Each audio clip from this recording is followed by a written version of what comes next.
Hi. So I have this kind of ritual where once, maybe twice a year, I will download Skyrim and download a bunch of mods for it, fuck around for a little bit, and then uninstall everything until the next year comes around. That is to say, mods are cool. I like mods. But this is a video game philosophy video, and I usually have a problem with stuff in these videos.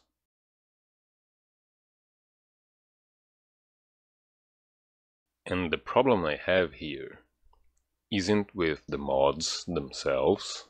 The problem that I have is with how modding is implemented into the gaming industry. Because as it stands, modding is just free labor. That's not cool, man. Modders may see themselves as hobbyists, and we may see them under that light as well, right?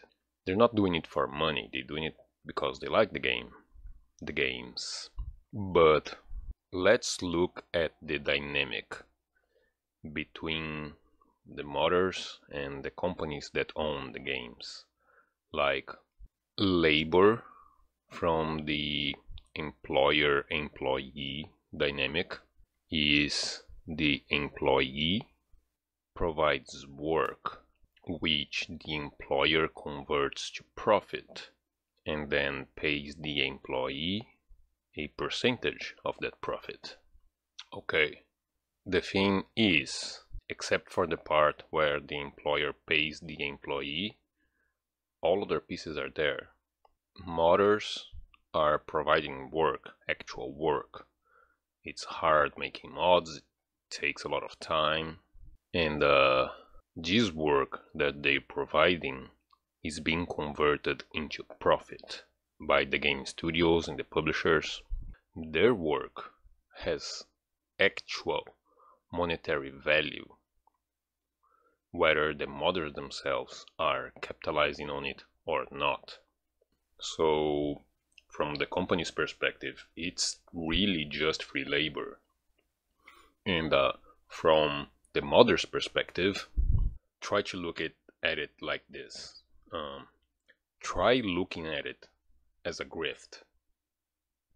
If you get grifted into buying property in another country, maybe even in the fucking moon, I don't know, Mars, SpaceX stuff, there is a transaction happening.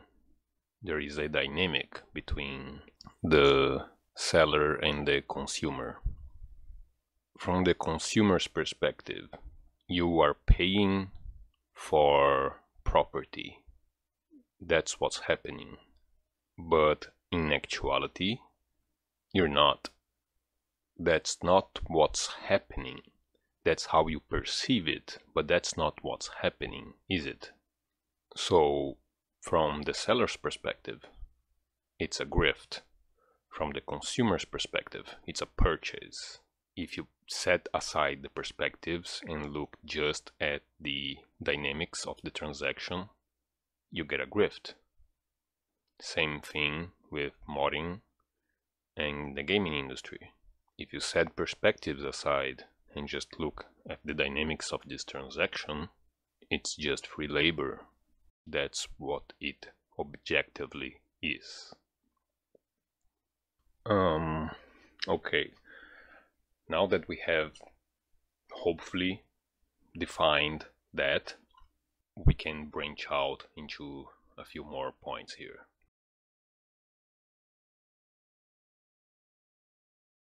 First, there's how do they get you into the grift?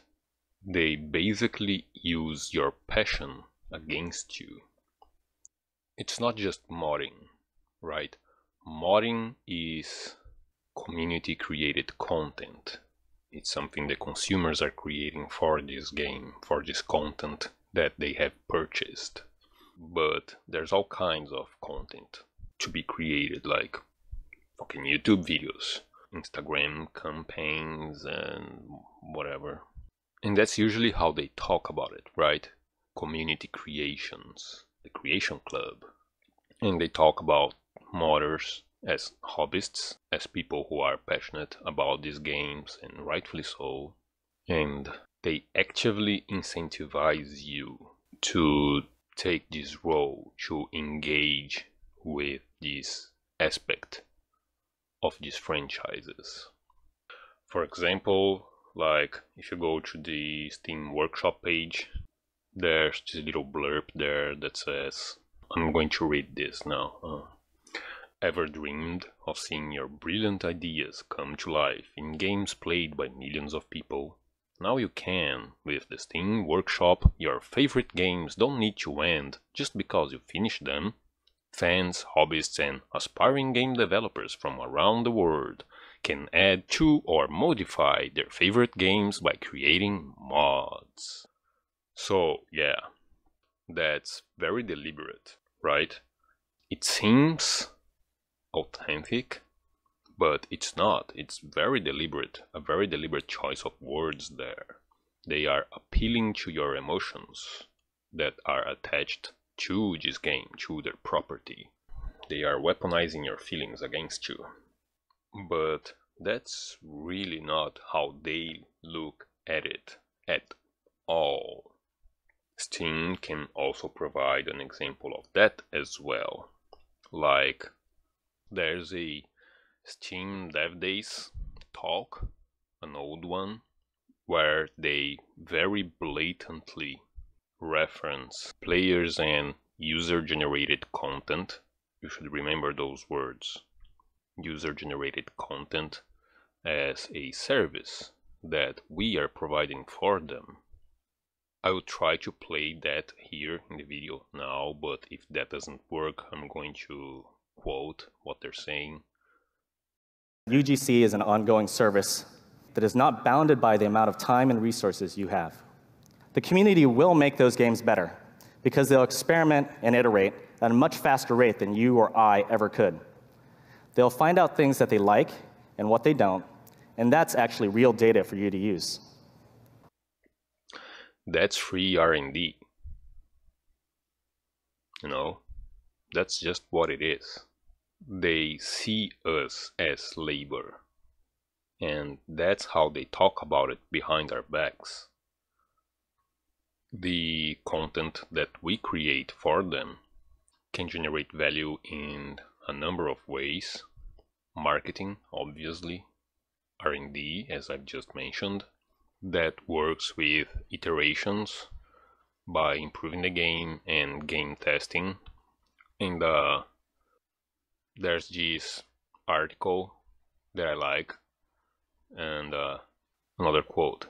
It goes like this: in this age of disruptive, inauthentic marketing, UGC is something that emerges as the perfect alternative, which provides the personal, trustworthy information to consumers to help their purchase decisions. First and foremost, when incorporated in marketing campaigns, UGC, which stands for user-generated content, helps in creating and building a sense of trust and reliability among the consumers about the brand and its products. Again, when they're talking amongst themselves, it is very blatant. They are using us as free fucking labor. And that UGC stuff is kind of one of the big points here that I'm trying to make. When I started looking at this stuff, they never use that term whenever they are talking to us. When they're talking to us, we are hobbyists, we are modders, we are creating community content, or very often community creations. And when they're not talking to us, I saw this UGC stuff, this terminology popping up everywhere. That article is from a couple of years ago, I think. That Dev Talk Days, that's an old one. That's about 8 years old now. The terminology may have been updated, I don't know. But the point is, and this should go without saying, you can't fucking trust what they say when they're saying it to you. Whenever you find stuff that they're talking behind your back, you can trust that shit. They're usually very forthcoming about how they are mistreating you behind your back, but you can never trust what they're telling you to your face. These are companies. They're not people, and even if they were, they have a vested financial interest in controlling the perspective through which these conversations take place. So, obviously, they're not going to talk about it in terms of free labor, of exploitation. That's not a good marketing campaign. They're going to talk about it in terms of passion and brand loyalty. Even though brand loyalty is insanity of the highest degree, I actually have to talk about that someday. Like, that's really fucked up. So, yeah, that's kind of the first point. You don't have to be paranoid, but within reason, you should always try and figure out what they're actually saying when they're telling you something. Okay. More points to talk about.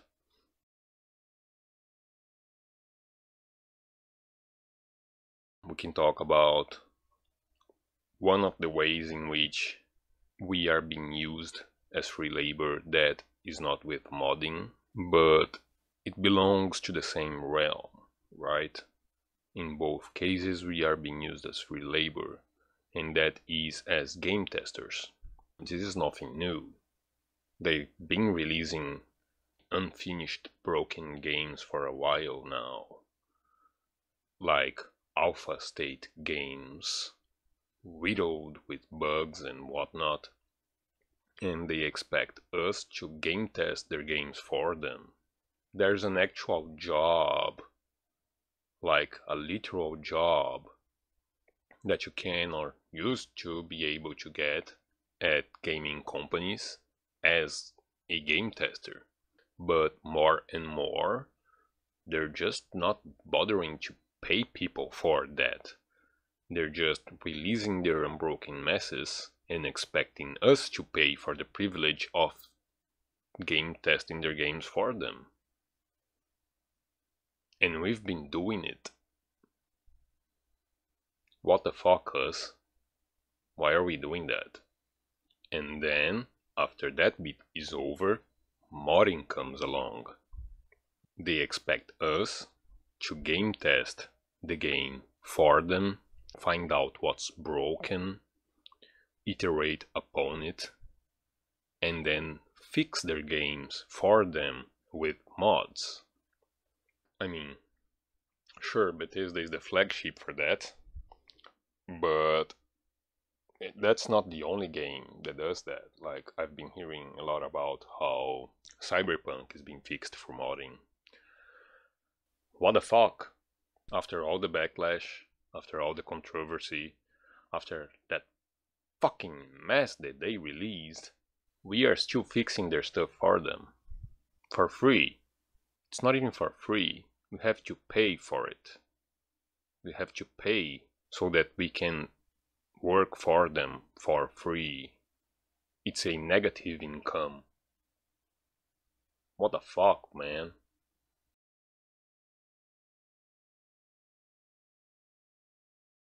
Alright, so, this problem, this aspect of UGC, which is the free in free labor, people may not talk about it in those terms, but we collectively acknowledge the existence of that problem, and we have some proposed solutions for it as well. One of them is with the likes of the Steam Workshop and the Creation Club, where these creators can monetize their creations. And that has potential, but of course we can't expect them, the companies, to have our, or the modders, I'm not a modder, best interests at heart. So, as far as I can tell, for what I've seen so far, compensation through those programs is not ideal. They're not actually getting their money's worth for their work that they're providing, especially given the collective, aggregated nature of the value of each individual mod in relation to the whole. So the first thing here to realize is that when you create something like that, it's like I'm a factory worker. When I produce a product, that product gets sold, and that is that. That is the end of the value that they can extract from the work I have provided. Kind of. Not really, but kind of. Okay. With these kinds of creations, that's just not how it works. Your work has a continued value to them. So even if they pay you a one-time thing for the mods that you're creating, your mods will continue to generate value for them afterwards. So that's not ideal. But then, even if they let you, like in Steam Workshop, even if they let you continue to receive a sum of the value that is acquired through posterior sales of your creation, your revenue from your creations have diminishing returns that are reduced every time a new mod is added to the whole. Like, there's just more mods now. Your mod is less likely to be bought. But to a much smaller degree, yes, the value of your mod is also reduced for them as well every time the whole expands, but it is to a much lesser degree because your mod continues to add value as a piece of the marketing campaign. Look at how many mods our game has. Look at all these options that you have. It adds to the numbers, and we all love numbers. So it continues to have this extra layer of value that is converted into profit through other means, through the sales of other mods, newer mods from other creators, and through the sales of the game itself or any other services attached to it, which is not converted back to you. Not to mention, it doesn't address the previous problem of releasing unbroken games and expecting us to fix it for them and to game test their games for them. And this proposed solution of cash shops also adds one more problem to the pile, which is the normalization of microtransactions in games and franchises where that would otherwise be impossible or just face great resistance. Like the Creation Club, Bethesda's Creation Club, they've tried implementing microtransactions before in Skyrim, Fallout. Well, in Skyrim for sure. But they've always had a problem with that. The community just didn't accept that. Why would they? They had free mods. Why would they pay for microtransactions that were most of the time worse than the mods?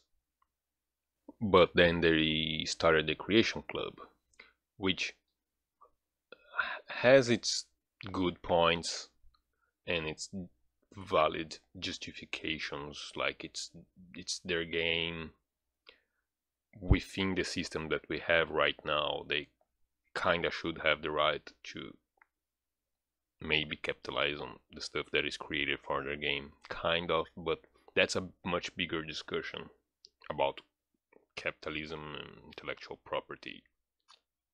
I don't want to get into that right now. Maybe another time. Yeah, so they effectively used your mods to introduce microtransactions into a game that they owned before and that just didn't take to microtransactions all that well. And let it be noted that the Creation Club doesn't just sell community creations, they sell their own in-house produced products as well, literal microtransactions among the mods created by the public. They've used community creations to normalize their microtransactions. And that is not cool. That gets copied in other places. Every time somebody pulls something like this off, everybody else wants to copy it, right?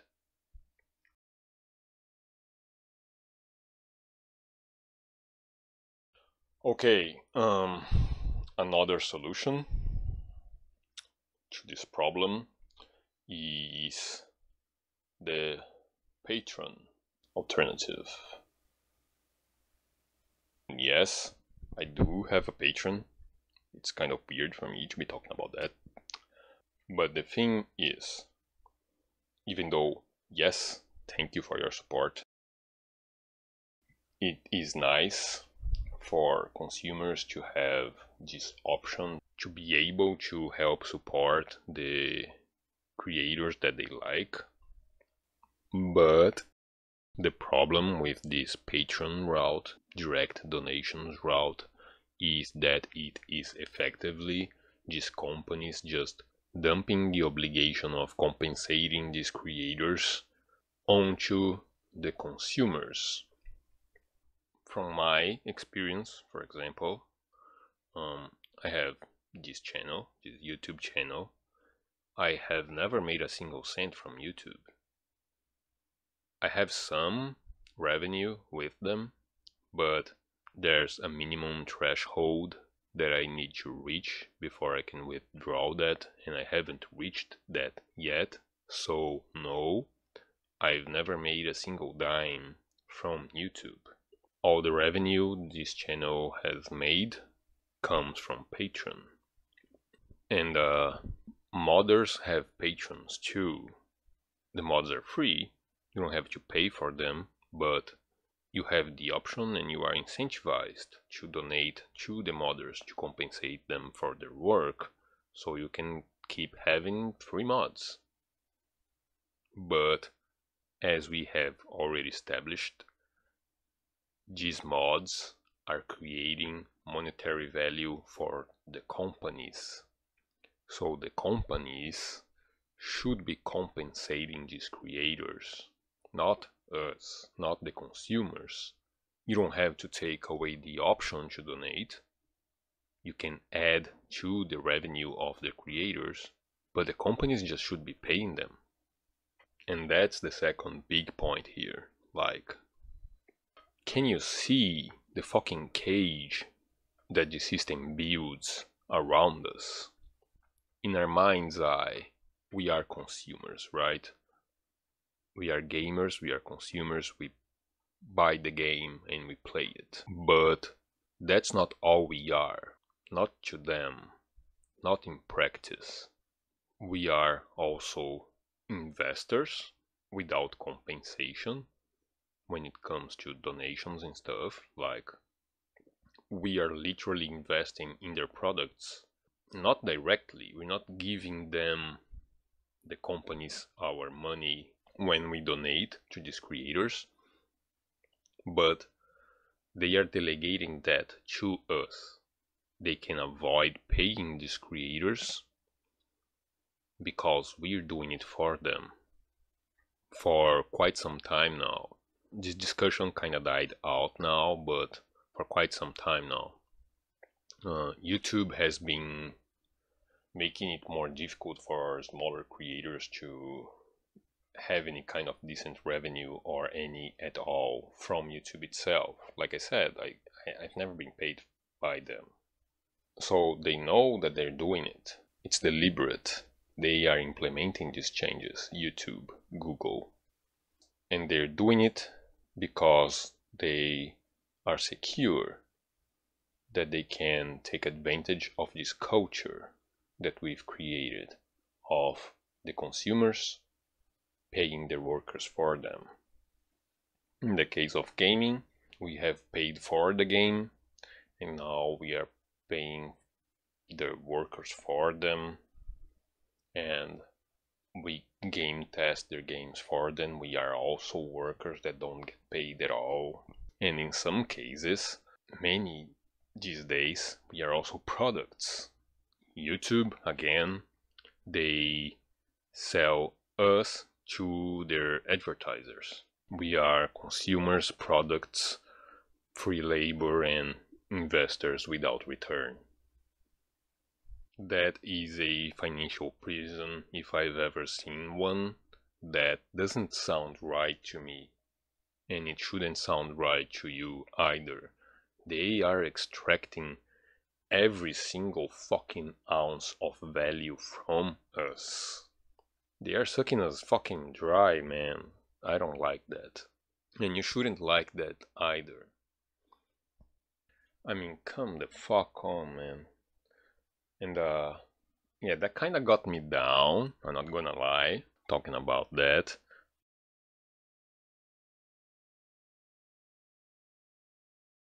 There's just one more little quick point I want to point out, which is the evolution of this kind of practice that we can see with some...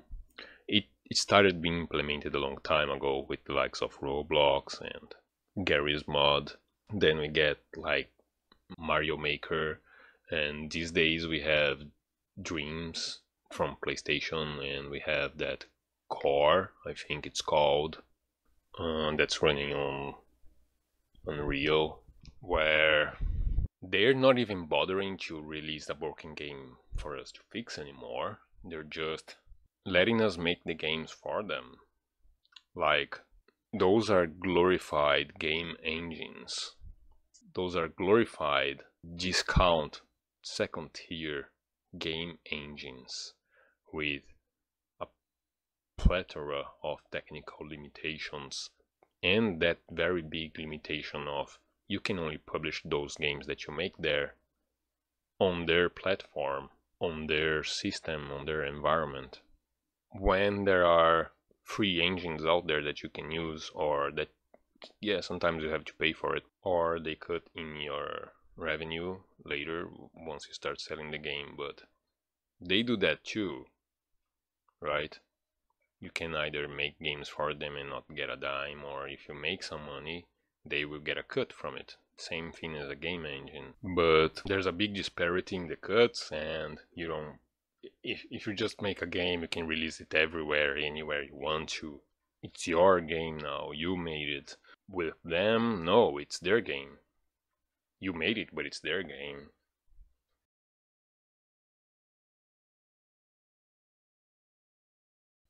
So yeah, this has gone for long enough now, I think. I think I was a little bit more ranty this time than usual. I hope I made my points clearly enough. The two biggest points here that you need to take away from this shit is: don't trust what they're saying, try to read between the lines, because yeah, they're companies, they're going to lie, that's what they do. That's just good business practice, apparently. And second, there's that bit about how they are extracting value from us from every possible angle, and that goes to show that you don't have to be at the bottom in order to be exploited. It's easy to forget that when you're not at the fucking bottom. When you're at the bottom, your life is just exploitation. You're kind of fucked. But even if you're higher than that, this system that we live in is built upon exploitation, so it will always try to find a way to exploit everyone that is not at the top, at least. If you're at the top, then yeah, you can fuck everybody else. If you're not at the top, they are always looking for ways to fuck with you too. Just something to keep in mind there. So, yeah, mods are cool, free labor is not. Fuck that shit. I'm fucking out of here. I need a fucking cigarette, man. God damn it. Yeah, see you around. Camera, there. Bye.